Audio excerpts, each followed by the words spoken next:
It's a process many find daunting. If Sunday Ugwa had the choice, he would rather give job hunting a miss and simply arrive at a place he wants to work in. Sunday is a qualified civil engineer, but he's been unable to find work. I've been to Brunelli Construction Company, Julius Berger, Brony Prono, Immigration, Nigerian Civil Defense. And nobody hired you? None at all.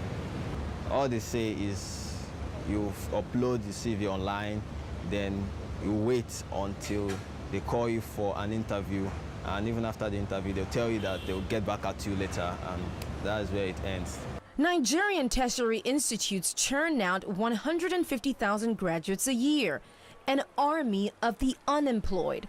But 2020 Africa will need 122 million jobs. Analysts say the continent will only be able to create 54 million. Yet 6 of 10 fastest growing economies in the world are in sub-Saharan Africa. The pending crisis will likely have catastrophic consequences for the continent. But entrepreneur and philanthropist Tony Alumelu sees the opportunities instead. Young Africans are indeed very, very talented, innovative, and so there's a huge sector. Africa has a lot in terms of agriculture, arable land, and the right climate to grow crops. So we can also take advantage of this, and in that space, a lot can also be done in terms of job creation. Alumelu says more needs to be done to tackle Africa's unemployment crisis.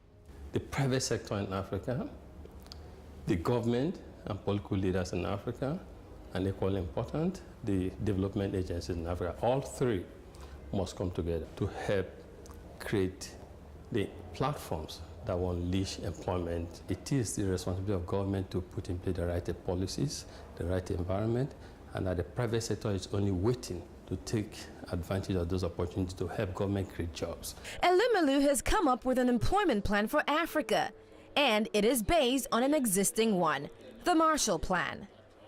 Unlike past calls for an aid-based Marshall Plan, this one is different in significant ways.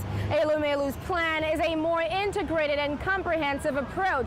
Now, the original plan was formulated decades ago by the American government for Europe's economic recovery after World War II. This one takes African issues into consideration.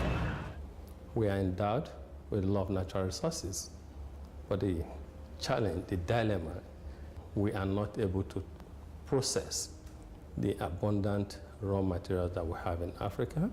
And because we're not able to process this, we lose the key opportunity to create jobs for our people. We need to create the enabling environment that make private sector and businesses do well. We need to create infrastructure, massive infrastructure platform in Africa.